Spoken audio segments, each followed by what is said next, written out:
welcome back to Between Two Wings. I'm your host, Emily Norman, and today we have Stephen Curry with us, who is an Army vet who served in Afghanistan and Iraq, and he has a really unique perspective on becoming a pilot and, now as a CFI instructing students. So, Stephen, first of all, I just want to say thank you so much for your service. It's something that means definitely a lot to me. And of course, thank you so much for coming on Between Two Wings. Oh, thank you. I appreciate that. And thanks for having me.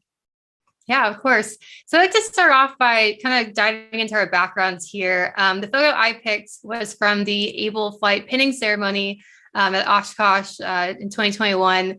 And the reason why I picked it is because, it's a really inspiring ceremony. If you haven't been to this when you go to Oshkosh, I highly recommend you do.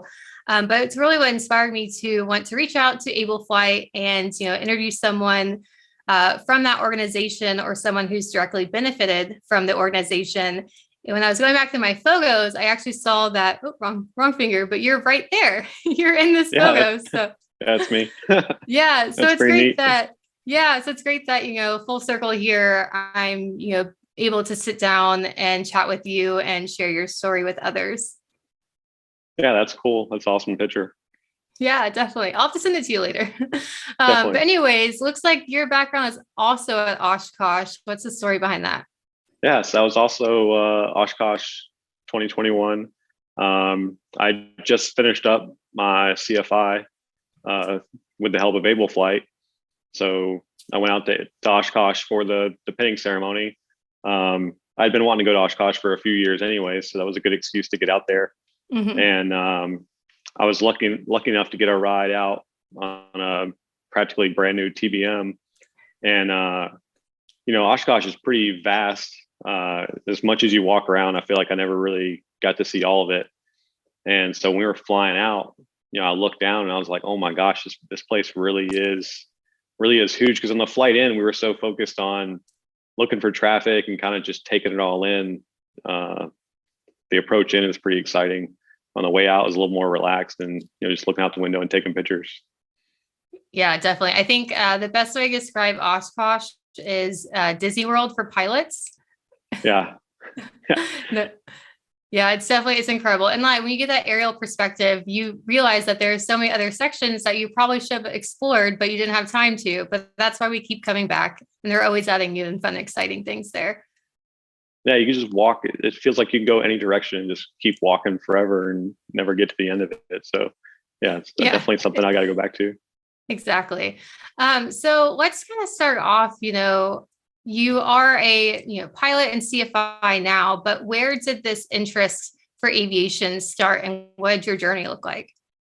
So really, I've been fascinated with aviation ever since I was a child. I mean, I don't know, many kids who don't look at airplanes and helicopters and, wonder about those and want to be a pilot. And so even back as a child, like playing video games, flying video games, stuff like that. But really what got me going was my deployment to Afghanistan. We mainly got around in helicopters. So that was pretty fun. I got to meet some of the crew chiefs and they introduced me to some pilots. And I decided I think this is where I want to take my military career. So I had my wife mail me a bunch of how to fly helicopters books and principles of helicopter flight and all this stuff so I could study and take the test to try to get into warrant officer school in the Army. And while that process was going on, I went on my second deployment to Iraq and ended up getting injured. Came back and I figured that was kind of over with. Especially coming back as an amputee, I was like, okay, well, that's not gonna happen anymore. And I ended up meeting another amputee who was a instrument rated pilot, and he's missing a leg and an arm. You can't see him; he's hiding behind me in that picture.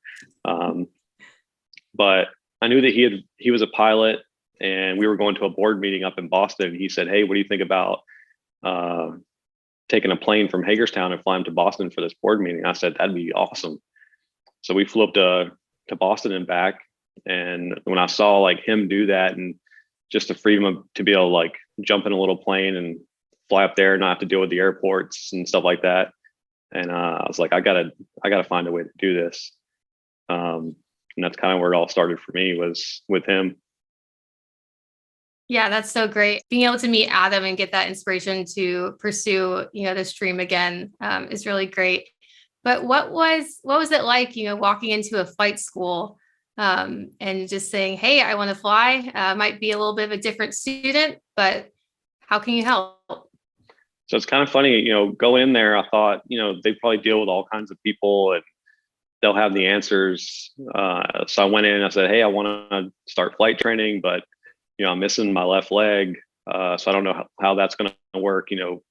What advice do you have?" And it was pretty much like, "Oh, you just need to do an adventure flight and get a medical and start taking lessons." And it's like, well, like, what about my leg? Like, how's this going to work? And they're like, "I don't know. We've never done this before.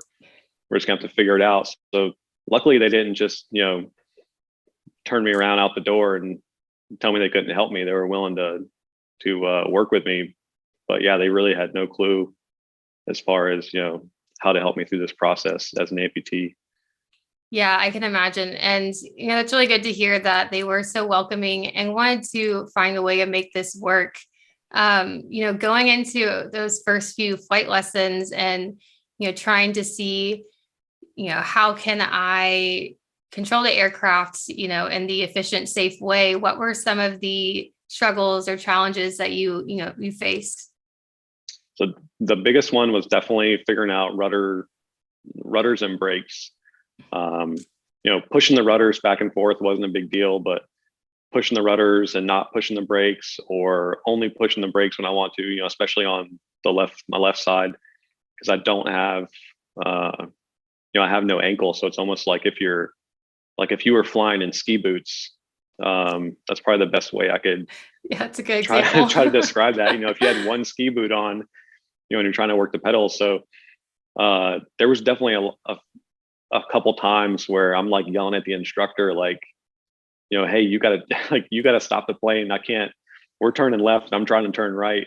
But again, he was real great. He didn't really have any advice for me, but he worked with me. We went to a non-towered airport that wasn't very busy and did a bunch of like high-speed taxiing, so I could really get the feel for the rudders at least. And then it was just kind of on my own to kind of figure out the rest of it. So I stopped flying with a regular prosthetic with a foot and a shoe on it and started using, I guess the best thing I can explain it was like a peg leg, with a little square platform, so I could be more precise about where I was putting my foot on the pedal.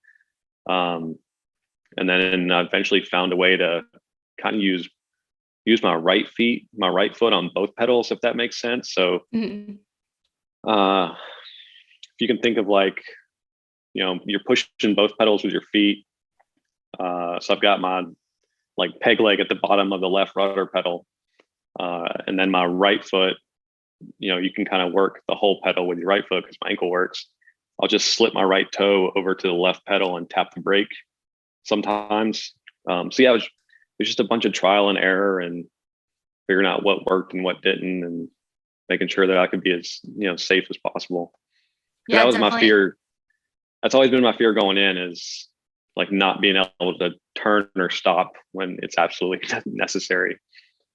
Yeah, especially those moments on the ground when you're trying to slow down the aircraft. It's definitely critical.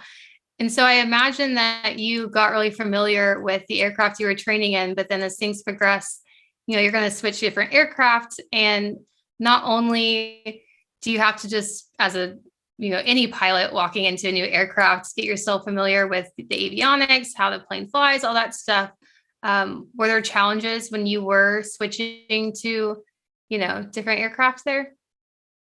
Yeah, that was definitely a big one. So I started out in the 172, and I think the seating position, there's the space in there made it really easy. I had to figure out how to do the pedals, but that was really the only issue.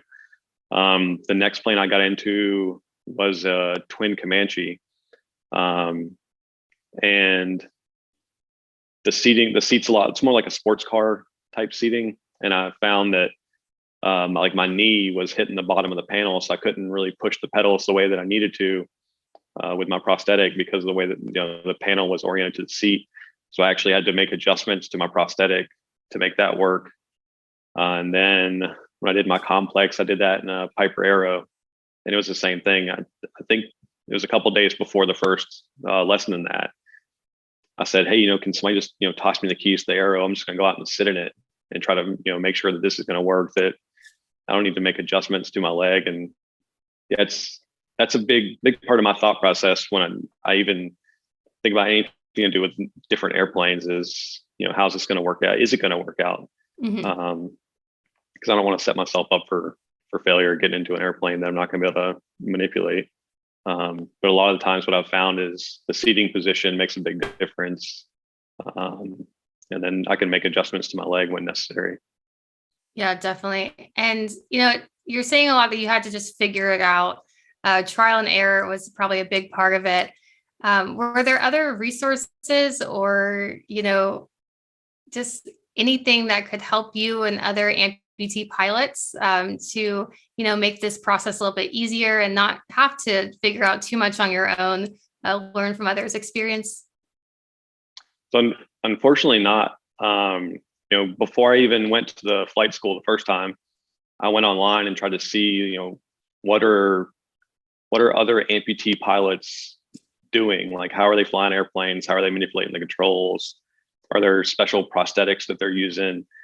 And there wasn't a lot of information. There was a couple references in some forums for like airline pilots that had lost limbs. I found some like one obscure article about an amputee that was flying a Pitts, and there was a real grainy picture of a modified prosthetic he had designed. And then my other resource, my really only good resource, was my buddy Adam, because like I said, he was missing a leg and an arm and he had been flying for a while. But he primarily flew DA-40s, and the pedals and those were a little different than the 172s. So some of the processes he used or techniques that he used worked for me, but I had to find a different prosthetic from what Adam was using. Another guy that I know that comes to mind, he's a double amputee that flies helicopters. And I haven't seen it, but I've heard that he flies with like baby feet prosthetics. So yeah, there's not a lot of resources out there. I think unfortunately, it's been a lot of trial and error for the people that are doing it. Yeah, that's definitely something I hope that, getting this information out there and, talking about this on Between Two Wings will bring a little bit more awareness. But I know that Able Flight is, an organization that really does try to help amputee pilots achieve their dreams. So what was your involvement there? How did you get connected to Able Flight? And, tell us a little bit more about how you got on the stage that's behind me on the pinning ceremony. Yeah, so I got through private instrument and commercial through, just personal funds. And I was able to leverage some of my VA education benefits. And then when I wanted to do my CFI, I was trying to, figure out how long it was going to take me to save money, figure out how much it was going to cost. And I was talking to Adam about it, and he said, hey, like, why don't you contact Able Flight? Because I think Adam did his sport pilot through Able Flight. He said, contact them. And I said, I've looked at the website, they mostly do sport pilots. And he said, it won't hurt just to call and ask. And I said, okay, like whatever, I'll shoot them an email. Mm-hmm. And I guess, I don't know, the stars aligned, and they were looking for a veteran to bring into the program, and they were willing to help me out. So they helped fund my the training for my flight instructor certificate. And that was that. Ended up, they do every year, like you said, they do a wing pinning ceremony for everybody that's gotten their certificates through Able Flight. They do it there at Oshkosh. So we got to go out to Oshkosh last summer and got my wings pinned. And Adam actually came out and pinned my wings for me, which was pretty special, since he had gotten his certificate through Able Flight, and then he's the one that got me flying in the first place, got me connected with Able Flight. So that was pretty special. Yeah, I can imagine that was really special. And I'm glad I know more of the story behind it from what I witnessed in person. So like we were saying, there's not a lot of resources for amputee pilots. And, hopefully that's something that, you and Adam or other people can bring to light moving forward. But just initially, if someone's wanting to go out and get their pilot's license, do you have any advice of things, to start with, or, something you wish you would have done differently? I would say probably the big thing that I tell everybody now, especially as a flight instructor and have gone through the process myself. Um, go take an adventure flight. Most schools will have an adventure flight or something similar where it's a discounted, 1 hour lesson. You can go out and you get to fly the airplane and kind of see what a typical lesson's like, and really see if it's something you want to do. And then get your medical certificate knocked out. For most people, it's pretty simple. Pretty simple process just to go see a medical examiner and get that certificate, walk out with the certificate. But if you're, an amputee or you have some other medical issue, that may be a longer process. For me, ended up being a 5 or 6 month process to get my medical certificate. So I went to the AME and he deferred my medical to Oklahoma City. And then I waited a while, a couple weeks maybe.